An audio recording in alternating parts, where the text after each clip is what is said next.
क्या तुम्हें पता है, क्या यह समय आ गया है जब तुम इतिहास रचने वाले हो? तुम एक पवित्र आत्मा हो। ब्रह्मांड निरंतर तुम्हें पुकार रहा है। अब आध्यात्मिक ऊर्जा से परिपूर्ण समस्त परमाणु तुम्हें अपने चारों ओर से घेरे हुए हैं, जो निरंतर तुम्हारे अस्थिर मन को स्थिरता प्रदान कर लड़ने का साहस देते रहते हैं। मैं जानता हूँ तुम अपने अंदर मन की पुकार को सुनना चाहते हो। मैं इस बात से भली भांति परिचित हूँ कि तुम अपने भीतर की आत्म उद्देश्य को समझकर उसे अपने जीवन का लक्ष्य बनाना चाहते हो और प्रतिदिन अपने आत्म उद्देश्य की तलाश कर रहे हो। और आज वह समय आ गया है कि जब तुम इस कार्य को आगे बढ़ाओ। इसके लिए तुम्हें संदेश को पूर्ण सुनना है। इसे बीच में छोड़कर जाने की भूल नहीं करनी है।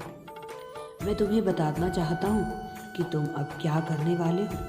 वह जो अदृश्य शक्तियाँ तुम्हारे लिए कर रही हैं, वह जिन्हें तुम इस स्थूल जगत में नहीं देख सकते हो, या वह जिनसे तुम्हारा यह मन, तुम्हारी यह बुद्धि, यह चित्त परिचित नहीं है, लेकिन तुम्हारे सूक्ष्म कण, सूक्ष्म जीव इन्हीं जानते हैं। कारण और कारक दोनों ही परिभाषा समझते हैं।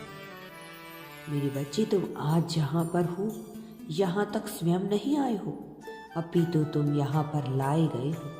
इस कली काल के प्रकोप में केवल वही तुम्हारे इस मार्ग का अनुसरण करेंगे जिन्होंने वर्षों कठिन तपस्या की है। यह तपस्या केवल इस जन्म से नहीं, पिछले जन्मों से ही यह चली आ रही थी। ऐसे लोग जिन्होंने धर्म का चुनाव किया था और जो आज भी धर्म को ही अपना सत्य मार्ग समझते हैं, वह तुम्हारा साथ देंगे। जैसे अग्नि सूखी घास को ढूंढ लेती है, जिस प्रकार से प्यासा पानी को ढूंढ ही लेता है, ठीक उसी प्रकार से तुम्हारे लक्ष्य ने भी, तुम्हारे आत्म उद्देश्य ने भी तुम्हें ढूंढ लिया है।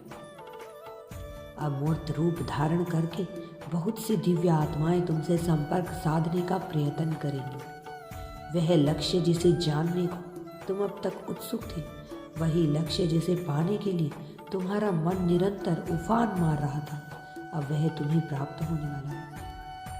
अब तुम इतिहास रचने के बहुत ही करीब आ गए हो। अब निरंतर तुम्हें संकेत मिलते रहेंगे। अब तुम वहाँ तक पहुँचोगे जहाँ तक तुम्हारा भाग्य ले जाएगा। यदि तुम यूनिवर्स पर विश्वास करते हो तो कमेंट में धन्यवाद यूनिवर्स लिखकर चैनल को सब्सक्राइब करो। तुम्हारा कल्याण होगा।